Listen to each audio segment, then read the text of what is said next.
So speaking of shows, this weekend, this past weekend rather, at this point, you were with Mark Maron, who has also seen a lot of success doing the whole new media thing with the WTF podcast. Yeah. For anyone that's not familiar with him, and you were also in his book, right? Like you were. Well, in his yeah. book. He's been coming to Nashville, I guess, 3 years now, and he came down and somebody brought him some Prince's hot chicken at the show. It's a thing in Nashville, hot chicken, and he tasted it at the show, and in the green room, and he was like, "Oh, this is good. I got to go back." And so I was introduced to him through Ryan Singer, mutual friend, another comic, and I've watched Mark forever on TV like everybody else has, and was a huge fan of WTF, and so I kind of became his little tour guide for Nashville, where we went to get fried chicken and at Prince's at like 3 a.m, and so he talked about it the rest of the week during his shows.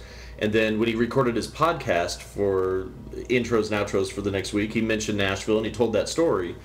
And eventually, once he was, and he told that story on stage for a while. I'm not sure if he still does all the time. He did this week, of course, but then when he started putting the book together, like the beginning of his podcast are like 10, 12 minutes of him talking about whatever happened that day or that week, and then it's the interview or whatever. So some fan took all of those intros and transcribed them into a Word document and emailed it to him.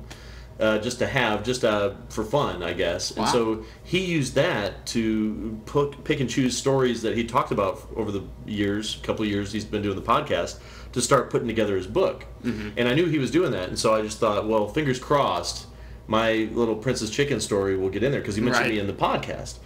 And then, sure enough, when the book went on sale for pre-order, I ordered one because I wanted to read it anyway. And came in the mail, and I flipped through it, and sure enough, there's a chapter, How I Died, number 3, Prince's Chicken. How I almost died, number 3. He's got 3 different stories. And so, so he mentioned me there, and it's pretty cool. It's pretty neat. Like, I appreciate that. That's pretty awesome. He helped me out a lot. I was going through a grisly divorce, I was going through a divorce. He's been through 2 grisly divorces. Okay. And so when I met him, I was in the darkness, and he was really good to bounce stuff off of and just listen. And he became a really good friend to me very quickly, just because we bonded through that darkness.